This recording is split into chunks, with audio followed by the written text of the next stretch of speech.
자, 만만치 않은 세상, 마음을 어루만지고 정신을 다듬어 보겠습니다. 마인드온입니다.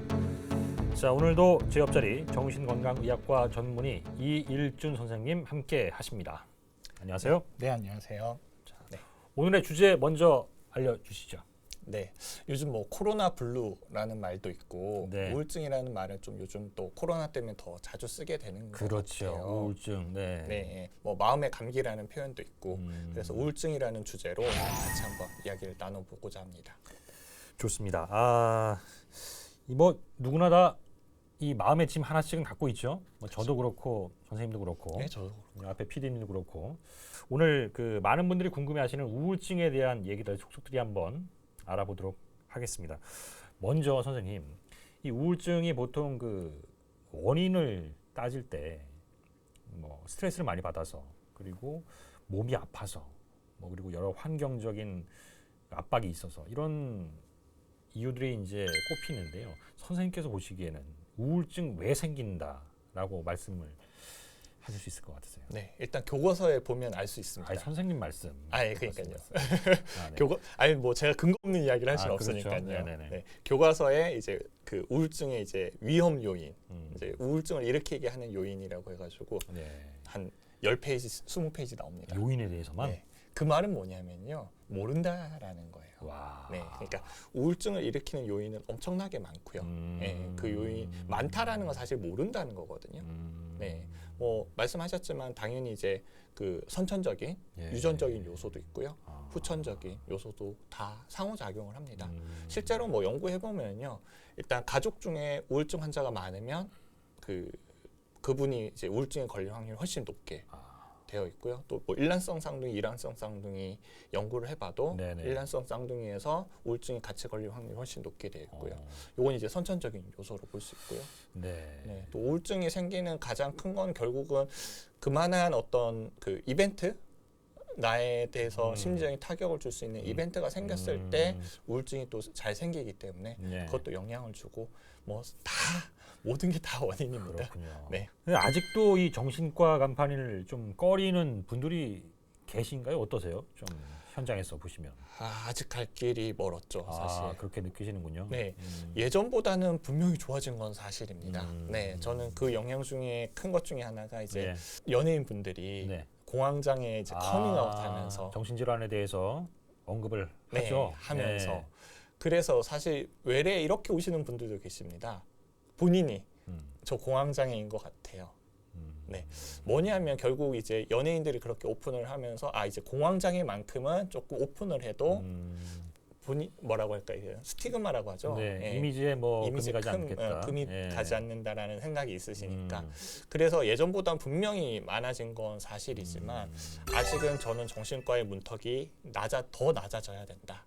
맞습니다. 그럴 필요는 있습니다. 네. 이 마음의 병이 얼마나 큽니까? 중요합니다. 네, 중요하죠.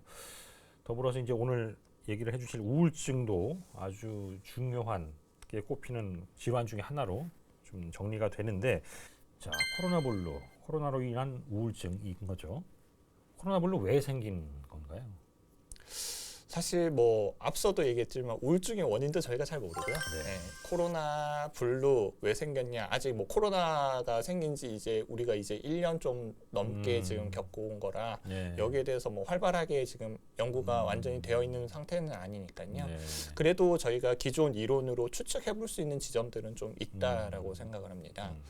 일단 사람들이 좀 착각하는 것 중에 하나가 우리의 몸과 마음은 따로 분리된 거라고 많이들 착각을 하는데 서로 영향을 주고받을 수밖에 없는 지점이 하나 있습니다. 요거와 관련해서 물론 우울증 관련된 실험은 아니지만 예. 좀 재밌는 실험이 있어서 네네. 좀 공유를 드리고 말씀을 좀 이어가보자 하는데요. 혹시 기자님 예전에 마음에 드는 이성이 생기면 예. 놀이공원 가라 뭐 이런 얘기들 한때 돌았던 적이 있었는데 저도 그렇게 했던 적이 있었어요. 그러시고요. 실천했었죠. 예. 네. 그래서 성공하신 거고요. 성공하기도 했었고 실패하기도 했었죠. 이러면 나가셔도 됩니까? 실패한 거 얘기하셔도 됩니까? 그분이 누구라고 말씀 안 드렸고 웃지만 마시고 네. 그래서요. 네, 사실 그 얘기가 나왔던 게 사실 과학자들이 했던 실험이 하나 있습니다. 어떤 실험이냐면은 그 그 남성 실험 대상자들을 데리고 예. 설문조사를 한다라고 얘기를 하고 늘 과학자들은 앞서도 얘기했지만 과학자들은 설문조사 내용에 관심이 없습니다. 그 세팅을 다르게 한 겁니다. 아, 네. 네, 여성 도우미가 이제 그 실험을 도와주고 있는데 네. 남성 대상자들을 대상으로 했던 실험입니다. 네. 그래서 A 그룹은 되게 그냥 평평한 평지에서 그 설문조사를 했고요. 예. B 그룹은 외나무 다리처럼 좀 불안한 환경에서 어. 설문조사를 했습니다. 네. 설문조사 끝나고 설문조사와 관련해서 그 문의점이 있으면 연락을 달라고 그 명함을 그러니까 그 여성 연구원의 명함을 다 남성분들에게 나눠줬고요. 예.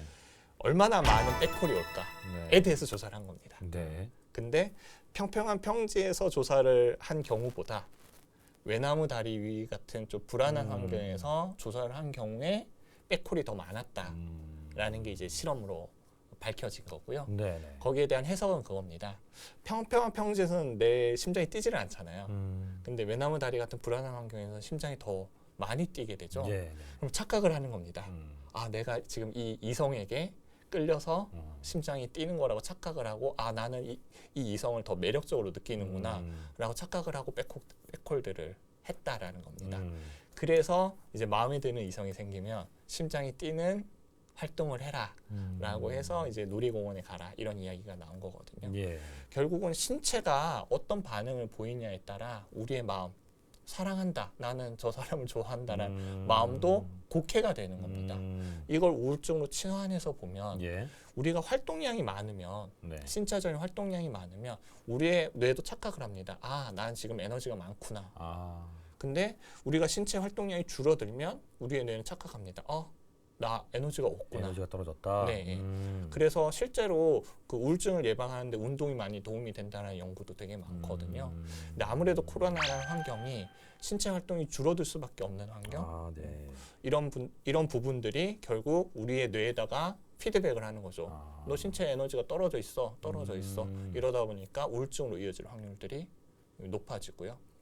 또 하나 볼 수 있는 게 그 우울증 중에 이제 시즈널 패턴이라고 하는데 계절성 우울증. 계절성 우울증? 네, 네. 이라는 게 있습니다. 계절성 우울증에 대해서 조사를 해봤더니 항상 겨울에 이 우울증이 잘 발생을 하는. 그러니까 계절에 따라서 겨울에 우울증이 더 잘 발생을 하는 그런 패턴을 보일 경우에 이제 계절성 우울증이라고 하는데요. 예. 이런 두 가지 요소들이 아무래도 실제로 현장에서 보면 코로나 때문에 우울증 환자들이 더 늘어난 부분이 저희가 체감적으로 있거든요. 네, 네. 이런 부분에 영향을 미치지 않나라고 생각을 하고 있습니다. 이게 뭐 뇌의 신호에 의해서 그렇게 우울증이 또 유발될 수 있는 부분이 있군요. 네, 뭐 네. 우리의 모든 그 심리적인 상태는 다 뇌의 신호입니다. 과학자들이 아무리 뒤져봐도요, 여기에는 그 전기 신호, 화학 신호 외에는 이 안에 존재하고 있지 않고요. 네, 그냥 결국은 뇌가 우리의 마음이고요. 네. 네. 좋습니다. 우울증 얘기 나오면 좀 많은 분들이 궁금해하시는 게 내가 좀 우울한 것 같아. 그럼 나 우울증인가? 이런 걱정, 궁금증 갖고 계실 것 같아요. 네. 어떻습니까, 이 부분? 그 진단 기준에 있어서 제일 중요한 게 뭐냐라고 하면 이제 저희가 진단 기준이 A, B, C 이렇게 나눠져 있는데요. 그 중에 하나 들어가는 게 그 증상으로 인해서 사회, 직업적으로 기능에 손상이 생겼다라는 진단 기준이 들어 있습니다. 예. 전 이 진단 기준이 제일 중요한 진단 기준이라고 생각을 합니다. 그렇겠네. 네, 그렇죠. 왜냐하면 그 증상이 중요한 게 아니라 예. 그 증상이 나의 삶에 얼마나 영향을 주고 있느냐. 많이 영향을 주고 있다면 이건 치료해야 될 부분. 그렇게 영향력이 크지 않다라면 그냥 그거는 누구나 감수할 수 있는 부분. 네, 그렇게 여지가- 봐야 될 것 같습니다. 자, 실제 우울증은 정신적으로 극복할 수 있다, 없다. 어떻게 보세요? 저는 그게 예. 제 그 일반인들에게 있어서 잘못된 부분이라고 생각을 하거든요. 실제로 우울증 환자 보호자들 같은 경우에는 예. 왜 너 그렇게 의지가 약하냐라는 식으로 타박을 듣기 십상이죠. 네, 예전에 더 했고. 예. 네, 그러니까요. 사실 그게 전혀 도움이 되지가 않거든요. 사실 우리가 병이라고 하는 거는 예. 결국은 나의 의지대로 바꿀 수가 없는 지점에 이르렀기 때문에 그걸 병이라고 보는데 그걸 자꾸 의지 문제로 치환을 하게 되면 예. 결국 환자는 죄책감만 더 커집니다. 내가 잘못되어 있다라는 그게 더 커지기 때문에 증상을 악화시키지 그걸 도움이 되지가 않거든요. 예.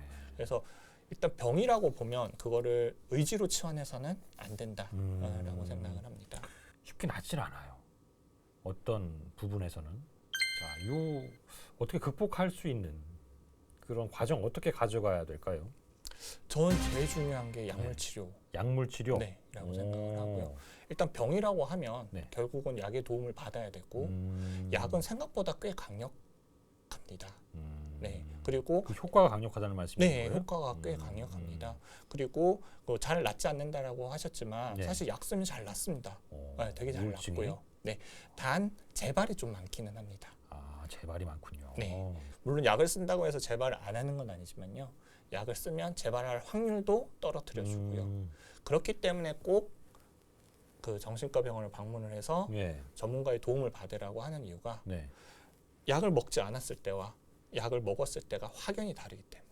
약이 어떤 작용을 하는 거죠? 보통 이제 저희가 항우울제라고 네. 쓰는 가장 흔하게 쓰는 게 SSRI라는 약물입니다. 이게 셀렉티브 세로토닌 리업테이크. 거기까지는 안 가르쳐도 돼요. 네. 뭐 결론적으로 네. 말씀드리면 항우울제는 항우울제는 네. 그 우리 신경 전달 물질, 그러니까 뇌세포 사이의 신경 전달 물질이 서로 이제 화학 신호로 작용을 하고 있는데요. 예. 거기에 이제 세로토닌이라는 화학 물질의 농도를 높여주는 역할을 하고요. 요게 이제 우울 증상을 개선하는데 도움이 된다라고 되어 있습니다. 직접적인 효과가 있는 거군요. 바로 나타납니까 효과가? 그렇지는 않습니다. 아, 그래요? 네, 예. 일단 저희가 이제 항우울제 쓸 때 쓴다고 해서 바로 효과가 있는 것도 아니고요. 또 끊는다고 해서 바로 효과가 없어지는 것도 아니거든요. 네. 그러다 보니까 환자분들이 좀 임의로 드시는 경우들이 좀 흔하게 볼 수 있는데요. 근데 절대 그래서는 안 됩니다. 6주 정도까지는 그 약물의 효과가 충분히 나타날 때까지는 지켜보라고 되어 있습니다. 그래서 효과가 좀 직접적으로 나타나기보다는 네. 조금 시간이 걸려서 나타나는 경향은 있는데요. 근데 효과는 분명합니다. 이따가 뭐 약에 대해서 또 여쭤보겠지만 이게 같은 힘든 상황이 있어요. 네. 근데 어떤 A랑 B라는 사람이 그 감당해내는 그 정도가 달라요. 그렇죠. 어떤 부분은 그 상황 때문에 같은 상황인데도 우울증을 겪게 되고 네. 어떤 부분 사람은 그렇지 않거든요. 네. 이 차이는 어떻게 정리해 볼 수 있나요? 일단 가장 큰 건 네. 앞서도 말씀드렸던 가족력 되게 큽니다. 저희 과학자들이 하는 연구 중에 하나가 일란성 쌍둥이와 이란성 쌍둥이를 연구를 하는 겁니다. 자, 일란성 쌍둥이는 유전학적으로 똑같죠. 그리고 환경도 똑같죠. 네. 근데 이란성 쌍둥이는 그 유전학적으로는 다른데 환경은 똑같아요. 얘네들을 비교를 하면 유전적인 요소를 알 수가 있어요. 왜냐하면 이란성 쌍둥이도 같은 환경에서 자라기 때문에요. 예. 근데 이걸 비교를 해보면 우울증 연구에서도 비교를 해보면 일란성 쌍둥이가 같이 우울증에 걸릴 확률이 이란성 쌍둥이가 같이 우울증에 걸릴 확률보다 훨씬 높다라고 되어 있어요. 결국은 유전적인 요소. 그러니까 제가 뭐 진화 심리학 얘기를 많이 하지만 우리는 유전에서 벗어날 수가 없습니다. 네, 그래서 제가 친구들한테 자주 하는 농담인데요. 네. 엄마 아빠가 뭐라고 하면 네. 이거 다 엄마 아빠 때문이다라고 얘기를 하면 사실 틀린 얘기가 아니거든요. 사실 우리가 유전에서 벗어나기는 아마 그 자제분 키워보셔서 아시겠지만 신기할 정도로 그렇죠. 닮습니다. 깜짝깜짝 놀랄 때가 있긴 있어요. 네, 이게 유전이라는 건 정말 너무 강력한 부분일 수밖에 없습니다. 우울증도 예외가 아니다. 네, 모든 질환이. 것이고, 모든 질환이 그렇고. 자, 우울증이 있는 것 같아. 바로 가서 진료를 받아봐야겠어. 그러니까 우울증의 진단 시기라든가 치료 시기, 적기는 언제라고 좀 보세요. 네, 저는 그 부분이라고 생각을 하는데 아까도 얘기했듯이 그 제발 인터넷에 돌아다니는 뭐 자가 진단 기준에서 OX에서 그거 하지 마시고요. 내가 원래 갖고 있던 사회 직업적 기능들이 있을 거 아니에요. 스스로 예측되는 부분들이 분명히 있을 거라 생각합니다. 그리고 제3자에 의해서 예측되는 부분들도 있을 거고요. 거기서 어떤 손상이 생겼다라고 생각이 들면 그때 정신과를 방문을 하시고요. 그 손상이 생긴 원인에 대해서는 결국은 의사가 진단을 해서 처방을 해줄 거니까 그건 의사한테 맡기고 내가 사회생활을 하면서 직업 생활을 하면서 분명히 나한테 기대되는 그 기능이 이 정도였는데 예. 어느 순간 감소가 됐다라고 느껴지신다면 전 그때 정신과를 방문해 보셨으면 좋겠다라는 말씀을 드리고 싶습니다. 약에 따른 부작용 같은 건 뭐 물론 전문의께서 이제 알아서 권해주시겠지만 그 부작용 사례는 없나요? 부작용이 존재하지 않는 약은 세상에 존재하지 않고요. 당연히 항우울제도 부작용 존재를 하고요. 예. 뭐 사실 항우울제를 썼을 때 그 초반에 나타나는 가장 흔한 부작용은 위장관계 부작용이거든요. 뭐 오심, 구토, 뭐 식욕부진, 뭐 이런 부분들이 좀 자주 나타나는 부분이기는 한데요. 예. 근데 이것도 좀 시간이 지나면 거의 좀 사라질 정도로 되게 경하게 지나가는 경우들이 많고 예. 대부분은 뭐 심각한 부작용은 많지 않습니다. 네. 대부분은 한 2, 3주 지켜보면 없어지는 부작용이 많기 때문에 크게 걱정 안 하시고 처방받은 대로 드시는 게 전 좋다고 생각합니다. 네. 이게 항불안제라는 것도 있잖아요. 아, 네. 네. 요거는 뭐 같이 병용하기도 하나요? 아, 네. 뭐 저희가 그 흔하게 좀 병용해서 많이 쓰는 약물이고요. 왜냐하면 우울증 환자분들이 불안 증세도 좀 잘 같이 갖게 되고 또 불면 증상도 갖게 됩니다. 근데 항불안제가 수면제로도 쓰이거든요. 아, 그렇군요. 네. 항불안제 쉽게 이야기를 하면 술이랑 효과가 되게 비슷합니다. 오. 네. 실제로 술이 작용하는 리셉터, 그러니까 수용체에 항불안제가 겹쳐서 작용하는 부분들이 많거든요. 네. 근데 우리가 술 먹으면 용감해지는 이유가 불안도가 없어져서거든요. 네. 불안이 없어지기 때문에 용감한 것처럼 느껴지는 거군요. 예, 그렇죠. 사실 우리가 그 어떤 걸 안 하게 되는 이유는 불안해서거든요. 무서운 불안은 같은 거예요. 공포와 불안은. 예. 네, 공포 불안 때문에 무엇을 안 하게 하는 건데 이제 술이라는 게 그걸 좀 해제시켜 주니까 공포와 불안이 사라지니까 뭐든 할 수 있게 되는 그렇군요. 네, 부분인데 그래서 같이 작용하는 부분이 있는 게 네네. 저희가 술 먹으면 또 졸리잖아요. 네. 네, 항불안제가 수면제랑 뭐 수면제로 항불안제를 되게 많이 씁니다. 네네. 그런 측면에서 이제 그 우울증 환자분들 오면 저희가 항우울제랑 항불안제를 좀 병용해서 많이 쓰죠. 네. 뭐 물론 그 편차가 있겠지만 그 기본적으로 그 우울증을 진단하고 치료하는 그 기간은 어떻게 두고 접근을 하시나요? 사실 정신과 환자분들이 먹고 좋아지면은요. 그리고 내가 약에 의존하면 안 되겠다라는 생각 때문에 예. 임의로 좀 끊으시는 경우들이 꽤 자주 발생을 합니다. 네네네. 그래서 저희가 뭐 환자마다 다른데 약을 쓰고 증상이 좋아졌다라고 하더라도 바로 끊지 않고요. 조금씩 감량하면서 또 보고 또 감량하면서 보고 그래도 뭐 큰 문제가 없으면 조금씩 줄이는 방향으로 그렇게 약을 복용을 하는 게 제일 좋은 방법입니다. 뭐 물론 약이 효과가 있다고 하지만 약의 도움을 빌리지 않고 상담이나 뭐 그밖에 정신과 치료를 이용해서 우울증을 극복하는 사례는 어떤 경우들이 있나요? 그러니까 한국말로 하면 정신증이라는 진단군이 있고요. 네. 그 신경증이라는 진단군이 있습니다. 정신증, 신경증. 네. 정신증이라고 하면 아까 얘기했던 망상 뭐 이런 것처럼 그 현실 검증력이 완전히 손상된 경우들입니다. 네. 좀 상대적으로 중한 정신과 그러네요. 질환이라고 생각을 하시면 되고요. 신경증은 상대적으로 경한 정신과 질환으로 보시면 되는데요. 그 신경증 그 질환이 생기는 원인에 대해서 그 정신분석학적으로 접근을 했을 때 우리가 의식과 무의식이 괴리가 생겨서 네. 신경증이 생긴다라고 보는 관점이 있거든요. 저도 실제로 이런 신경증 환자들, 그러니까 경한 우울증, 네. 경한 불안장애 환자들 같은 경우에는 상담만으로 완전히 회복이 돼서 더 이상 약 복용하지 않으면서 지내시는 분들을 저도 경험을 했거든요. 그래서 경한 정신과 질환인 경우에는 아무래도 이제 처음에는 약 복용이 필요하겠지만 예. 상담을 잘 받아가면서 하시다 보면 약 없이도 생활을 잘 하시는 경우도 충분히 있을 수 있습니다. 가족 중에도 우울증 환자가 있을 수 있고 친구일 수도 있고요. 좀 어떻게 대하고 또 어떻게 접근을 하는 게 좋을까요? 사실 의사도요.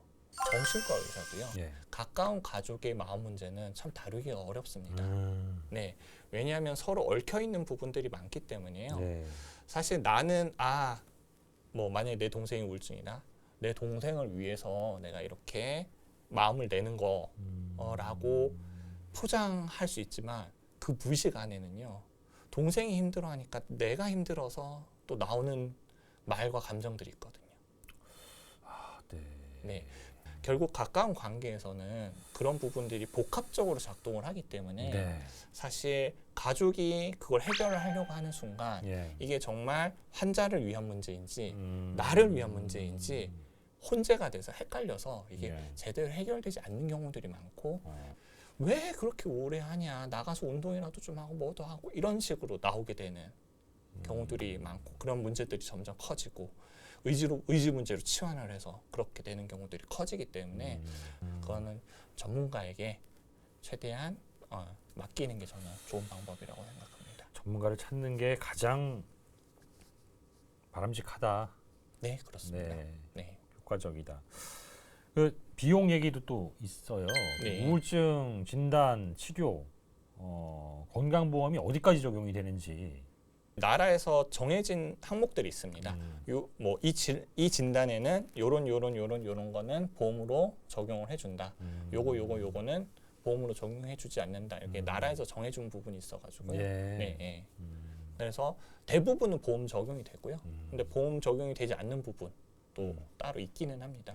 그렇다고 해도 일단 정신과 질환 진단을 받고 치료를 받으면요. 네.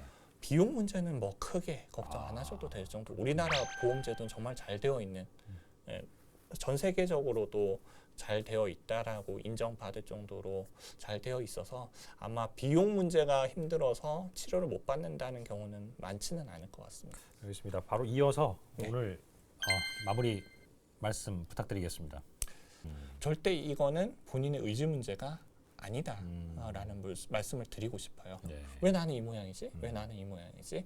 그거는 우울증을 개선하는데 아무런 도움이 되지 않고요. 보호자도 너 왜 그래? 왜 좀 더 이렇게 해?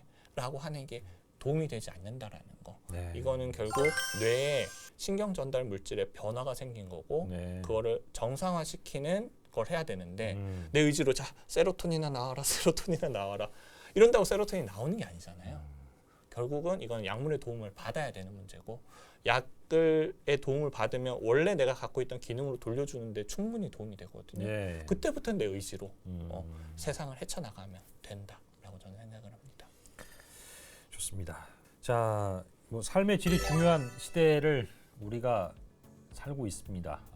꼭 우울증처럼 질환을 나중에 치료하기 위해서 전문의를 찾는 게 아니라 우울해지지 않기 위해서 행복하게 살기 위해서 정신건강 전문의를 찾는 발걸음이 좀 더 가벼워지는 필요가 있어 보입니다. 자, 마인드온 오늘은 여기서 마치겠습니다. 말씀 감사합니다. 네, 감사합니다.